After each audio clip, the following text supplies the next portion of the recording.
are no swords here, only farming tools. Facing the ambitious boy, the shopkeeper kindly explained. Even a rake would do. Let its worth be judged by the verses I etch upon the earth with it.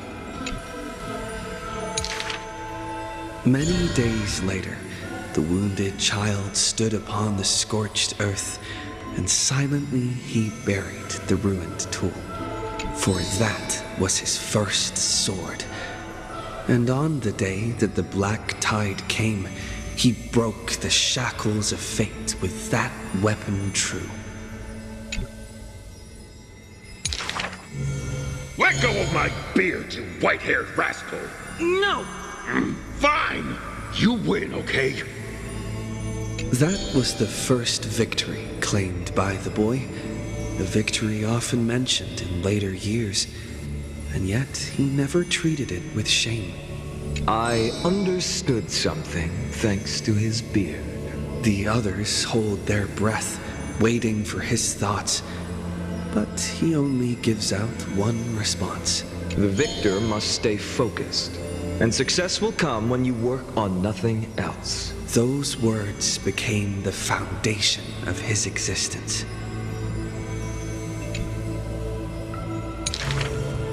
Knowledge is also a power used to smite. While studying at the Grove of Epiphany, he etched this into his heart. So he devoured thousands of books, skimming through to glean the martial powers of might. But unenlightened wisdom is merely dust, and when the next calamity approaches, all he recalled is flight. Thus, his books are always worn into shreds, for each book was read endlessly till he remembered every detail slight. When first arriving at the holy city, he was no more skilled than a soldier, except his ambition.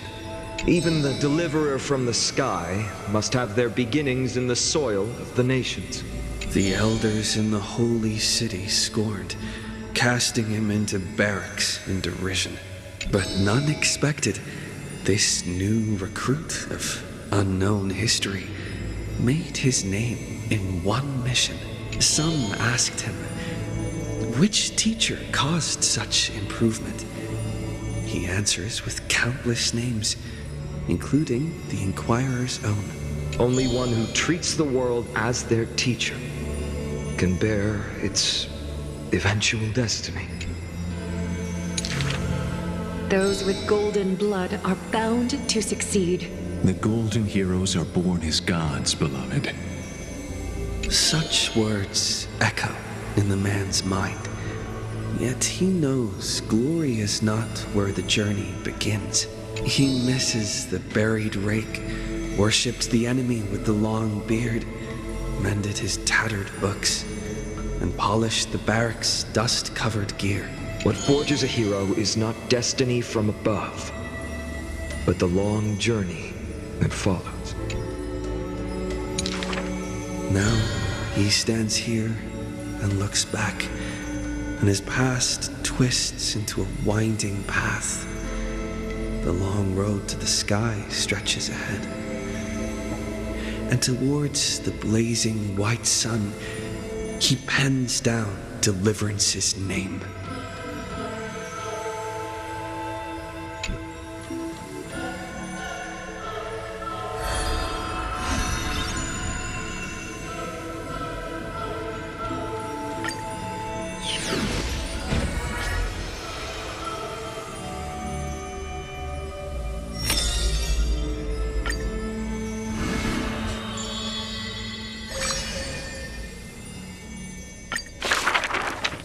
This world may contain thousands of ills, but the number of sufferers is countless, like ocean-going sails.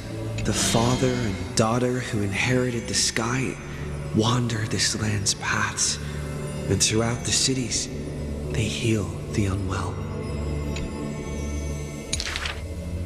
Bearers of the sky who once reveled in martial might, why do you now soothe the world's blistering blight? The doctor responds with a smile as he cures the injury's agony. Father, why did our ancestors revel in warlike might? Because they only have a sorrowful past of lamenting wails. Then why are we here, soothing the blight? Because we have a future that needs protection still. The priest who parts dusk from dawn collapsed the sky and sealed her wings, and dwells in a place where time itself mends, bearing the promise to return to the zenith supreme.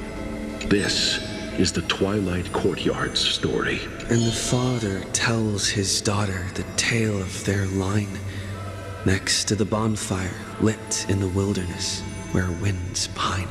Though he had told this story many times before, a light in the girl's eyes still shines.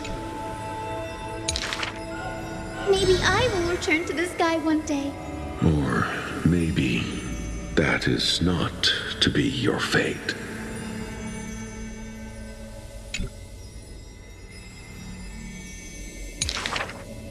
The blessings of the sky were passed down through generations of their heirs.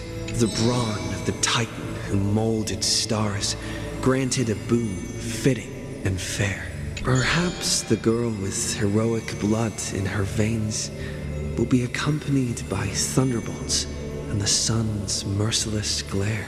Childishly, she recited the words, Oh sky, heed my wishes. and thunder and heat did not descend. She only saw a sliver of gentle, warm flare, wiping away mortal exhaustion and others' tired airs. What a gentle blessing. All said that she must be a savior saint, bringing light to the land, even if faint. But where the girl's eyes often gazed was the wine-dark sky, gloomy and bleak. The god is also sick. That grand longing to save the world may be no more than the girl's feeble dream. But her father treated it as his greatest treasure and taught her all the ways of potions and creams. That girl therefore always accompanied the gentle master of healing and repair. And she brought glowing faint light to the night, dispelling pains and mending the world's pitchy blight. Father and daughter often rested in the silent courtyard under the giant tree. Yet today, at that place, only one solitary figure can be seen. On that night, the healer spoke to a visitor throughout the night. On that morning, he bid farewell to his daughter for the first time. He will heal the ill at a faraway place where the end of days approaches and no family of his should follow. You have learned the craft of healing and understood the blessing. But a light more radiant still is needed to heal the entire world. The departed healer never returned, and the girl never left. And that rather lonely courtyard stayed silent as it was before.